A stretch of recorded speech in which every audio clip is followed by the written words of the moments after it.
She didn't say it angrily. That was the part that stayed with me. We were standing in the kitchen, arguing about something small, the kind of argument couples forget 5 minutes later. Dishes, schedules, nothing important. She sighed, leaned against the counter, and said it casually, almost thoughtfully. That's not how he would have handled it. I froze. Who? I asked, even though I already knew. My ex, she said. Like it was obvious. Like his name didn't need to be spoken anymore, because it lived between us now. She didn't apologize. Didn't notice my expression change. Didn't realize she'd just shifted something that couldn't be shifted back. At the time, I told myself it was nothing. People slip. Old relationships leave habits behind. I told myself I was being sensitive. I was wrong. That was the first comparison. It wouldn't be the last. At first, they came wrapped in jokes. He used to be way more spontaneous than you. He would have laughed at that. You know, my ex was really good at handling situations like this. Always calm. Always casual. Always cutting. I never raised my voice. Never snapped back. I asked once, carefully, if she realized how often she brought him up. She rolled her eyes. You're overthinking it. I'm just saying it out loud. You don't need to compete with him. But that was the problem. I already was. Every disagreement quietly turned into a comparison. Every decision I made seemed to be measured against a man who wasn't even there anymore. A ghost who never argued, never messed up, never disappointed, because he didn't exist in the present. He existed in memory, polished and untouchable. I tried to compensate. I listened more, planned better, worked harder. I told myself relationships required patience, that love meant endurance. But patience slowly turned into erasure. One night, we were sitting on the couch watching something neither of us was paying attention to. She was scrolling on her phone, smiling at something I couldn't see. What's funny? I asked. She hesitated. Just a second too long. Oh, nothing, she said. Just remembering something. I didn't push. I already knew. Later that week, I found out she'd looked him up online. Then again. I noticed the name pop up on her screen once when she thought I wasn't looking. I told myself not to assume. Then came the comments that weren't jokes anymore. You don't really have that kind of confidence. He never needed reassurance like you do. He was just different. Different. Better. Gone, but somehow still winning. I started to feel like I was sharing a marriage with someone who was emotionally living somewhere else. Like I was the substitute. The practical option. The one who stayed. And the worst part? She didn't even realize she was pushing me out. The night everything shifted, we were arguing again. This time, it wasn't small. It was about us. About why something felt wrong. I asked her directly, do you still want this marriage? She didn't answer right away. That pause told me everything. She finally spoke. I just don't feel the same spark I felt before. With him? I asked. She didn't deny it. She said something instead that landed harder. I tried to reach out to him, she admitted. I needed closure. Closure. That word again. The favorite disguise of unfinished feelings. I didn't explode. I didn't accuse. I just listened. She told me she'd messaged him. Then tried again. Then tried through mutual friends. Even asked a colleague who used to work with him if they could pass along a message. And I asked quietly. Her face tightened. He didn't respond, she said. Not once. No anger. No drama. Just rejection. Cold. Final. Absolute. Something inside me settled when she said that. Not relief. Not satisfaction. Clarity. The man she kept comparing me to didn't want her anymore. And suddenly, I understood the shift. The comparisons weren't nostalgia. They were resentment. She wasn't measuring me against him because she missed him. She was measuring me because he had already rejected her. I didn't say anything that night. I didn't confront her. I didn't demand explanations or apologies. I went to bed beside someone who was already emotionally somewhere else.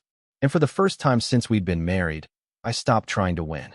I didn't know it yet, but that was the moment I started leaving. Not physically. Internally. The moment I realized I was married to someone who was grieving a man who didn't even look back. And once you see that, really see it, you can't unsee it. After that night, something fundamental changed between us. Not loudly. Not dramatically. It was quieter than that. More dangerous. I stopped trying to prove myself. I stopped explaining my choices before making them. I stopped adjusting my tone so it wouldn't remind her of what she used to have with someone else. She noticed, of course. People always notice when control starts slipping. You've been distant lately, she said one evening while we ate dinner in silence. Have I? I replied, Not defensive, not cold. Just neutral. Yes. You don't talk the same way. You don't react the same way. I shrugged. Maybe I'm just tired. That answer bothered her more than any argument would have. I could see it. She was used to reactions, explanations, reassurance, not calm indifference. The comparisons didn't stop. If anything, they became sharper, less frequent, but more deliberate. My ex would have known what to say here. He would have handled this without shutting down. You're acting different. He never did that. Each time she said it, she watched my face, waiting for something. Anger, hurt, a spark, something to confirm that she still mattered enough to affect me. I gave her nothing. What she didn't know was that I had already begun pulling threads. Quietly, carefully, I started staying later at work, not to avoid her, but to remind myself who I was outside this house. I reconnected with people I hadn't seen in years. I went to the gym again. I stopped checking my phone to see if she was texting him. One night, while she was in the shower, her phone lit up on the nightstand. I wasn't snooping. I didn't need to. The name on the notification was enough. It wasn't him. It was someone else asking, "Any update?" Later, when she came out, I asked calmly, "Are you still trying to reach him?" She hesitated, then sighed. "I just don't understand how he could be so cold," she said. After everything, that sentence told me more than any confession ever could. She wasn't hurt because she loved him. She was hurt because he didn't want her anymore. She admitted it that night. Not fully, not cleanly, but enough. She told me she'd messaged him multiple times, that she'd asked mutual friends to pass things along, that she'd even tried reaching out through someone at his old company, hoping it might feel less personal that way. And I asked again, already knowing the answer. He ignored everything, she said quietly, like I never existed. There it was. The truth underneath all the comparisons, all the dissatisfaction, all the subtle contempt. She wasn't unhappy with me because I was lacking. She was unhappy because she wasn't chosen. And I was the reminder of that. Something settled inside me that night. A decision, though I didn't announce it. I stopped seeing this marriage as something that needed saving. I started seeing it as something I was slowly outgrowing. Weeks passed. The house felt heavier. Conversations felt forced. Every time she looked at me, there was frustration in her eyes, like she was angry that I wasn't fixing the emptiness she felt. One night, she finally snapped. "Why don't you fight for us anymore?" she demanded. I looked at her, really looked at her. "I did," I said. "For a long time." "That's it?" she asked. "You're just giving up?" "No," I replied. "I'm letting go." She didn't like that answer. That was when the tone changed. She became softer, kinder, almost careful. She started touching my arm again, asking how my day was, complimenting things she'd never noticed before. It felt rehearsed. One evening, she sat beside me and said, "Maybe we should start fresh. Stop bringing up the past." I didn't respond right away. "You mean stop bringing up your ex?" I asked. She looked away. I didn't say that, but she didn't deny it either. A few days later, she cried. Real tears this time. Told me she felt lost, that she didn't know who she was anymore, that she was afraid she'd ruined everything. I listened. I always listened, but I didn't move. That scared her more than anger ever could. Then came the apology. "I'm sorry for comparing you," she said one night. That wasn't fair. It was the first honest thing she'd said in a long time. But apologies don't erase patterns. They just acknowledge them. I didn't tell her I was leaving. I didn't threaten divorce. I didn't make demands. I simply began preparing myself for a life where I wasn't being measured against a memory. The night I finally told her I was done, there was no shouting, no insults. "I'm leaving," I said. "Not because you compared me, but because you never stopped wishing I was someone else." She stared at me like she couldn't process the words. "That's not true," she said immediately. "It is," I replied. "And you know it." She begged. Not dramatically. Not at first. She promised to cut contact, to stop talking about him, to focus on us. But it was too late. I had already stepped out emotionally. And once a man does that, there's no argument that brings him back. When I walked out, she followed me to the door. "You're making a mistake," she said. I turned once. "No," I told her. "I'm finally correcting one." I left the house that night with a bag and a quiet sense of relief I hadn't felt in years. I didn't know yet how far I would go to escape what she would become. But I knew one thing with absolute certainty. I would never again compete with a ghost. After I left, she didn't believe it was real. Not at first. People like her rarely do. She thought distance would scare me back. Silence would pressure me. That eventually I'd realize I was overreacting and return to fix things. So the first few days were quiet. Then the messages started. At first, they were cautious. Simple check-ins. Did you eat? We should talk. I think we both said things we didn't mean. I didn't respond. That confused her. Then came the longer texts. Paragraphs explaining herself. How stressed she'd been. How she never meant to hurt me. How the comparisons were thoughtless, not intentional. How I was reading too much into things. I still didn't respond. That's when panic crept in. She showed up at my workplace one afternoon. Waited outside until I came out. When I saw her standing there, arms crossed, eyes searching my face, something in me hardened. You can't just disappear, she said, trying to sound composed. I didn't disappear, I replied. I left. She followed me to my car. We're married, she said. You don't just walk away because of words. I looked at her calmly. You didn't just use words, I said. You used comparison. Repeatedly. That does something to a person. She opened her mouth, then closed it again. I said I was sorry, she said. I know, I replied. And I accept the apology. But I'm still leaving. That was the first time she cried in front of me. Not the quiet kind. The desperate kind. The kind meant to pull someone back into orbit.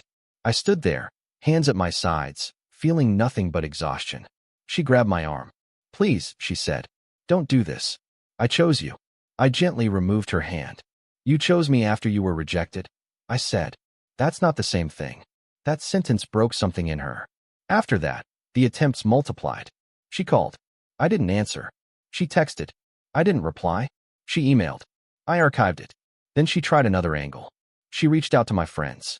One of them called me one night. She's been asking about you, he said. Says she made a mistake. Says you misunderstood everything. I laughed quietly. Did she mention her ex? I asked. There was a pause. She did, he admitted. Said she only compared you because she was confused. I thanked him and hung up. She even contacted my family. Told them she was worried about me. That I was spiraling. That I needed space, but not abandonment. My brother called me that evening. She seems scared, he said carefully. I'm not responsible for her fear, I replied. I'm responsible for my self-respect. That was the moment I decided staying in the same city was a mistake. Every place held a memory. Every street corner felt like an invitation for interruption. She knew my routines. My gym. My grocery store. My coffee spot. And she used that knowledge. I ran into her twice more. Once by accident. Once very clearly not. The second time, she stood in front of my car. You can't avoid me forever, she said. I looked at her, really looked at her, and realized something had shifted completely. She no longer looked familiar. She looked desperate. I'm not avoiding you, I said. I'm moving on. You're punishing me, she accused. No, I replied. I'm choosing myself. That night, I applied for a job in another city. Somewhere far enough that running into her wouldn't be possible. Somewhere new. Clean. Anonymous. I didn't tell her. 2 weeks later, I got the offer. Better pay. New role. Fresh start. I accepted without hesitation.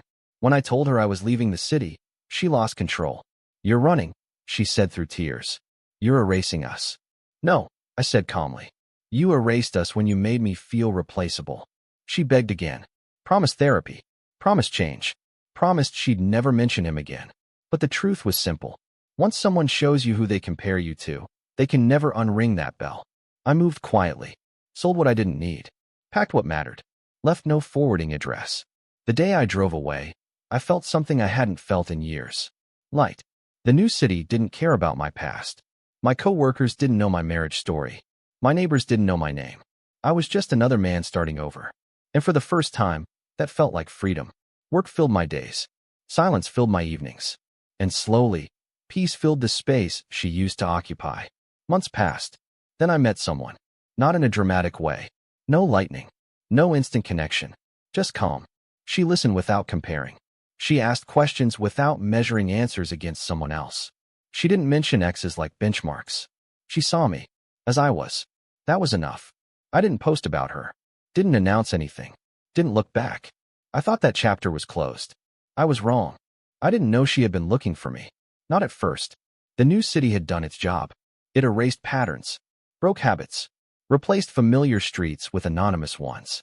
I had a routine again, but it was quiet, contained. Work during the day. Gym in the evenings, dinner at home, or sometimes out with the woman I was seeing. Nothing flashy, nothing public, peaceful. That's how I thought it would stay. Then one afternoon, a coworker stopped by my desk. "Hey," he said casually. "Someone was asking for you at reception earlier." My stomach tightened, just slightly. "Who?" I asked. He shrugged. "Didn't say. Just asked if you worked here. Said she was an old friend." Old friend. That phrase followed me the rest of the day like a shadow.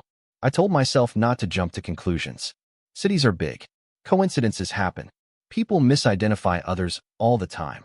Still, when I left the building that evening, I scanned the parking lot out of instinct. Nothing.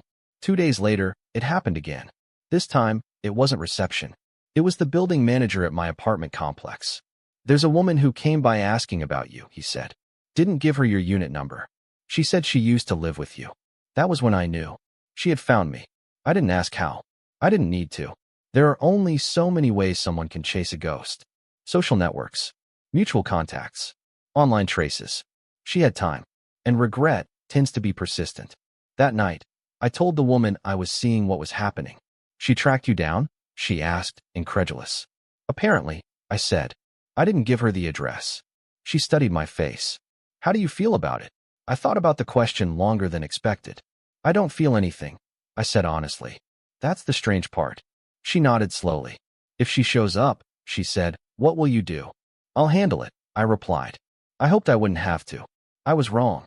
The following Saturday morning, I stepped outside to grab coffee from the shop down the block. The day was quiet. The kind of morning that makes you forget the past exists. She was standing across the street. Same posture. Same nervous habit of shifting her weight when she didn't know what to say. She looked thinner, tired, like someone who had been living on hope and anxiety for too long. For a moment, neither of us moved. Then she crossed the street. "I didn't know if you'd come out," she said, voice soft, almost fragile.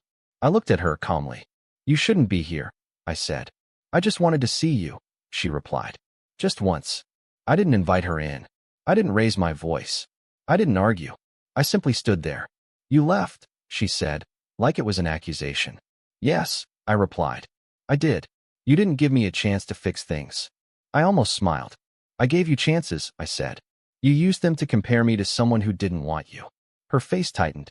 "I didn't mean it like that." "I know," I said. "That's the problem." She stepped closer. "I know I messed up," she said quickly. "I know I hurt you. But I lost everything after you left. My marriage. My stability. Even him. He never came back. He never responded. I tried everything." I looked at her without emotion. "I know," I said. "You told me." She stared at me, confused. "When you told me every time you compared me," I continued. "Every time you looked past me instead of at me. Every time you treated me like a placeholder." She started crying then. Quietly. The kind of crying meant to evoke something. "I was wrong," she said. "I see that now. I didn't know what I had." I nodded. "I believe you," I said. Hope flashed across her face. Then, "But believing you doesn't mean I'm coming back," I finished. The hope vanished. "I changed," she insisted. "I've been going to therapy. I understand why I did it now. I was chasing validation. I didn't realize I was destroying us." "That might be true," I said. "But change doesn't erase damage. It just explains it." She looked around, like she expected someone else to intervene, to help her make her case. No one came. "Do you love her?" she asked suddenly. I didn't hesitate. "Yes," I said. That was the moment she truly understood. Not when I left. Not when I moved cities.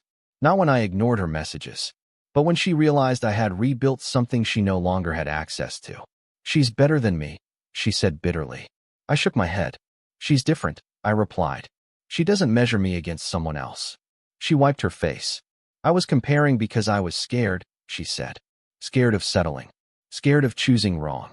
And that fear," I said, "cost you the only person who chose you without hesitation." Silence stretched between us. "I came all this way," she said quietly. "I just needed to know if there was any chance." I met her eyes. "There isn't," I said. "Not because I hate you, but because I respect myself." She nodded slowly, like someone finally accepting a verdict. "I guess this is goodbye," she said. "Yes," I replied. "It is." She walked away without another word. No drama. No last attempt. I watched her disappear down the street, not with satisfaction, not with bitterness. Just closure. That afternoon, I went back inside, made lunch, called my girlfriend. We talked about dinner plans. Life continued. Later that night, as I sat on my balcony looking out over a city that no longer felt temporary, I understood something clearly. Being compared breaks something inside a man. But walking away before it breaks you completely, that's how you survive. And sometimes, the strongest revenge isn't proving someone wrong. It's becoming so indifferent that their regret has nowhere to land. Time has a way of revealing which choices were impulsive and which ones were necessary. After she left that morning, standing on the opposite side of the street like someone locked out of a life they no longer belonged to, I didn't feel victorious. I didn't feel cruel. I didn't even feel relieved. What I felt was settled. That surprised me. I went inside, closed the door, and realized something important. This was the first time I had chosen myself without needing anyone else to validate it. Not my friends. Not my family. Not even the woman I was now building a future with. Just me. The days after that encounter passed quietly. No messages. No unknown numbers. No accidental run-ins. Whatever determination had fueled her search finally burned out. Regret can push someone a long way, but it can't sustain them forever. Life continued, the way it does when you stop looking backward. Work became more engaging. I took on responsibilities I wouldn't have accepted before. I wasn't distracted anymore. I wasn't carrying the invisible weight of trying to be enough for someone who was always looking elsewhere. My new role came with more pressure, but it was honest pressure. The kind that comes from growth, not comparison. The woman I was with noticed the difference too. "You're calmer," she said one evening as we sat on the couch, legs stretched out, nothing urgent on the television. Not in a quiet way, in a grounded way. I thought about that. "I think I stopped proving myself," I said. She smiled. "Good. You don't need to." That was the difference. With her, there were no unspoken tests. No invisible scorecard. No references to a past that hovered over every conversation. When we disagreed, it stayed between us. When we laughed, it was present. When she complimented me, it wasn't framed as contrast. She wasn't replacing anyone, and I wasn't competing with anyone. Months passed. Then one evening, my phone buzzed with a message from a number I didn't recognize. It was short. "I won't contact you again. I just wanted you to know I finally understand." I stared at the screen for a moment. Then I deleted it. Not because I was angry. Not because I wanted to hurt her. But because understanding doesn't require acknowledgement from the person you hurt. That was her journey now, not mine. Later that week, I was offered a longer-term contract at work. Stability. Security. A reason to stay. I signed it without hesitation. The city no longer felt temporary. It felt chosen. One night, as we cooked dinner together, my girlfriend asked something unexpected. "Do you ever regret leaving?" I didn't answer immediately. Regret is a complicated word. It assumes there was a better version of the same life waiting if you just endured a little longer. "No," I said finally. "I regret staying as long as I did." She nodded, like she understood more than she needed explained. Looking back, the signs had been there early. The comparisons weren't accidental. They weren't slips. They were expressions of dissatisfaction that had nowhere else to go. Instead of confronting her own unresolved feelings, she projected them onto me. And I absorbed them because I thought love meant patience. I learned something important from that. Patience without boundaries becomes self-erasure. And love that requires you to feel smaller so someone else can feel secure isn't love. It's accommodation. I didn't hate her. I never did. Even now, I don't. But I also don't romanticize her regret. She didn't lose me because she mentioned her ex once or twice. She lost me because she never stopped looking backward while expecting me to carry the present alone. When someone does that, leaving isn't abandonment. It's self-preservation. The last I heard through distant connections, she moved again. New job, new circle, trying to rebuild in a place where fewer people knew her story. I hope she learned something. I hope she treats the next person with more care than she treated me. But that hope doesn't pull me backward, because the life I have now doesn't leave room for ghosts. One evening, standing in front of the mirror as I adjusted my jacket before heading out, I caught my own reflection and paused. Not because I looked different, though I did, but because I felt different. Lighter, more solid, like someone who knew exactly what he would never accept again. I walked out the door, locked it behind me, and didn't look back. Some people think walking away is weakness. They think staying, enduring, absorbing disrespect is strength. They're wrong. Strength is knowing when comparison becomes contempt. Strength is recognizing when you're being measured against a past that doesn't exist anymore. Strength is choosing dignity over familiarity. She compared me to someone who no longer wanted her. I compared myself to the man I wanted to be. And that made all the difference. The chapter was closed. The city was home. And the life ahead of me wasn't quiet because it was empty. It was quiet because it was finally mine.